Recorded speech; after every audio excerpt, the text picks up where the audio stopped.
vamos falar sobre o Vasco. O Luiz Melo faz uma entrevista coletiva falando várias questões, mas vamos por tópico. Ele falou sobre o São Januário, falou sobre o Maracanã, e um cria da casa que a torcida está louca para ver de volta.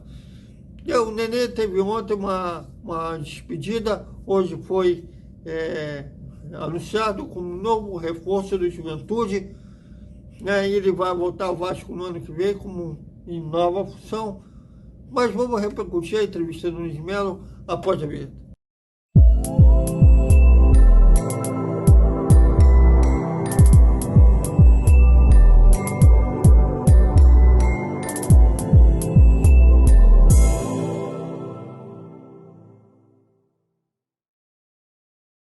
Salve, salve, galera do Vascão, mais um vídeo para o Vasco Velocidade.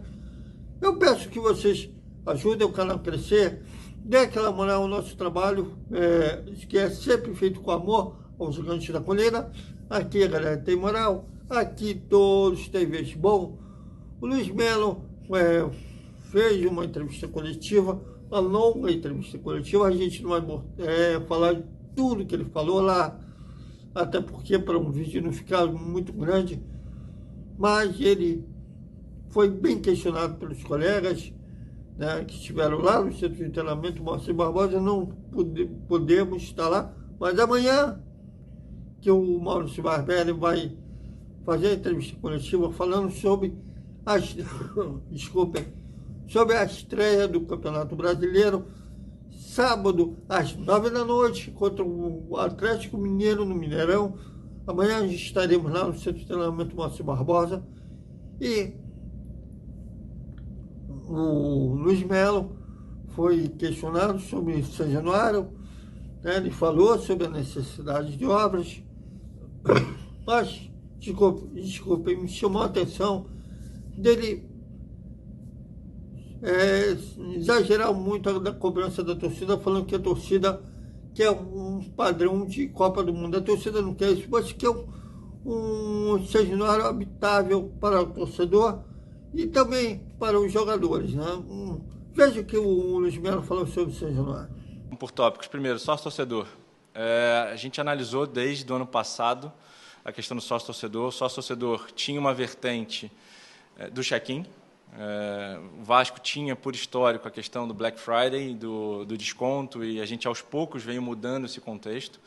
Então, a gente analisou bastante todos os jogos jogados, disputados no Rio de Janeiro, com a presença do sócio-torcedor. A gente fez uma análise histórica de como é que era, até chegar a esse novo modelo que a gente entendeu melhor. Então, voltando à questão da CBF. A CBF hoje, a FERJ já tinha isso, no borderô da FERJ ele já era diferente.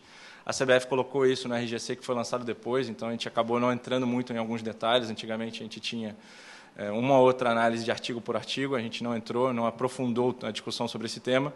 Quando a gente viu o que seria isso para o Campeonato Brasileiro, chegamos à conclusão que isso teria impacto, alguns milhões, a gente pode dizer, no nosso dia a dia. E como a gente já estava remodelando o nosso plano de sócio-torcedor, a gente resolveu incorporar isso, onde você vai ter duas linhas de receita. Eu vou ter hoje a linha da prioridade, né, do sócio-torcedor, que você vai ter você membro vai poder pagar um valor, e depois eu vou ter um valor de ingresso. A partir desse momento, a gente consegue ter duas linhas de receitas diferentes. O que estava acontecendo no ano passado? Dependendo do jogo, a gente teve até esse ano, você tinha que, com uma mensalidade do plano de sócio-torcedor, era mais barata do que o valor do ingresso. Então, se o Vasco jogava em casa 2 ou 3 vezes, ele, na verdade, ele pagava 1 e vinha 3 vezes a São Januário. Tanto é que, se a gente analisar alguns jogos, a quantidade de sócios-torcedores na social, em arquibancadas, não era condizente, porque a pessoa fazia o check-in e não vinha. Ou repassava, ou aí a gente começou a criar um problema estrutural no nosso plano de sócio-torcedor. Então, a gente resolveu atacar esses problemas. A gente resolveu atacar a questão do check-in, a gente resolveu atacar a questão da CBF, a gente resolveu atacar a falta de comprometimento em relação a esses check-ins, para que realmente tivesse o melhor plano de sócio-torcedor.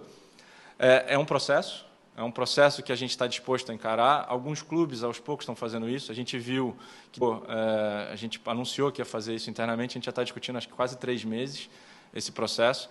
A gente viu que os outros clubes também vão fazer isso. Vai acontecer isso no mercado. O mercado vai ter que adaptar. Porque esses planos de check-in, dependendo do valor que você paga e dependendo do desconto agora que você tem que dar no borderô, você tem alguns milhares de reais que você vai ter que pagar. Então, isso é um problema. Também falou sobre essa briga do Maracanã, né? Até o momento está sendo administrada provisoriamente pela dupla Fla-Flu, e eles sempre mostram uma má vontade do Vasco poder jogar lá. E ele novamente falou sobre o interesse do Vasco de participar da administração do Maracanã, tanto da forma provisória quanto da concessão. Veja. Vamos lá, melhoria de São Januário. A gente entende, de novo, o anseio do torcedor é o nosso. A gente resolveu fasear as mudanças. Tá? A SAF ela tem 5, 7 meses de criação e a gente começou a focar em algumas melhorias de infraestrutura. A primeira que a gente focou, acho que a gente já falou outras vezes, foi no CT. Então, a gente fez algumas melhorias no CT. Hoje, o CT, estacionamento era esburacado, a gente comprou novos equipamentos, a gente melhorou a estrutura de academia, a gente deu uma nova estrutura para os atletas do profissional, que quando eles regressaram das férias, eles tiveram acesso a isso. Depois, a gente começou a dar a estrutura para o pessoal da base. A gente mudou algumas coisas, obras na Pousada Almirante, vem fazendo isso. A gente vai chegar em São Januário, sim. O problema é que São Januário, há muito tempo, há muitos anos, ele não tem uma obra estruturante. Você vai sempre fazendo maquiagens. Então, se a gente analisar, e que eu acho que é o grande ponto, todo mundo chega em São Januário, vê no lado da arquibancada a questão do Vasco, a limpeza. Não é simplesmente você fazer uma limpeza naquele processo. Ali, você tem camada de tinta sobre camada de tinta sobre camada de tinta, que se você chegar lá e jogar até aquele jato, elas saem e você gera um outro problema, que é a estrutura de São Januário não tem alguns impermeabilizantes em algum momento. Então, se você está gerando um problema, ou seja, eu vou limpar, vai ficar bonito, mas de repente a gente vai ter um problema estrutural. A gente tem que ter cuidado nisso, a gente está chamando empresas especialistas nesse assunto para realmente dar não é simplesmente dar o tapa e dar a pintura. Porque tudo que a gente faz ainda tem que considerar que a gente tem jogo, que a gente tem pouco tempo entre um jogo e outro, a gente teve agora um tempo maior. O que a gente fez? A gente resolveu melhorar o gramado de novo. Então, por quê? O gramado a gente entende que é importante. Depois a gente vai banheiro, a gente entende que é uma dinâmica e é um processo que o próprio torcedor reclama muito. Como é que eu faço o banheiro ser uma estratégia, algo um pouco melhor para essa jornada do torcedor? Mas, de novo, há muito tempo São Januário não tem uma obra estruturante. Como SAF, a gente é obrigado a manter. O significado de manter, a manutenção de São Januário é complexa. Porque o manter é só dar um tapa, é a gente entrar a fundo da obra, a gente tem discussões com a prefeitura, já foram faladas outras vezes, sobre um potencial construtivo. Então, que tipo de obra que eu faço que faça sentido no futuro? Para que realmente o torcedor entenda. E eu sei que o torcedor quer todas as obras ao mesmo tempo. Ele quer chegar aqui, ele quer ter uma arena nível Copa do Mundo, mas eu não consigo isso ao mesmo tempo. Então, a gente, aos poucos, é um processo, entendo, e a gente ouve bastante a ansiedade, a gente, na ouvidoria, ouve bastante o que a torcida pede, e a gente tenta, aos poucos, mudar isso. Não vai ser tão rápido, vai ser um processo, mas, aos poucos, a gente vai mudar esse processo, e até o Campeonato Brasileiro vai servir um pouco de parâmetro. A gente já mudou o gramado, a gente está mudando a tiqueteira, a gente vai tentar mudar os bares, e, ao longo do tempo, a gente vai mudar cada um desses aspectos. Também foi falado também sobre o Felipe Coutinho, né? A torcida está louca para ver o cria da casa, saiu do Vasco muito jovem. Na verdade, ele ainda da base foi vendido para a Inter de Milão. Por causa dessa venda, subiu apressadamente, né?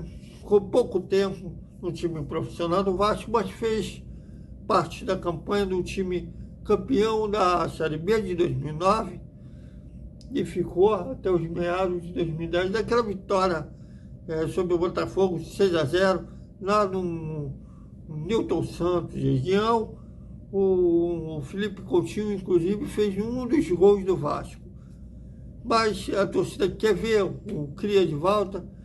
E o Luiz Melo falou que na situação atual, para o Felipe Coutinho voltar, só um caso tipo do Alex Teixeira, do jogador tomar iniciativa para voltar. Vejam.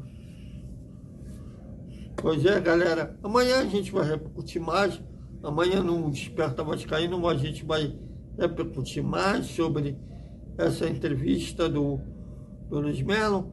E amanhã à tarde estaremos lá no centro de treinamento com a Moacir Barbosa para questionar o Maurício Barbieri sobre a estreia do Campeonato Brasileiro contra o Atlético Mineiro. Até mais.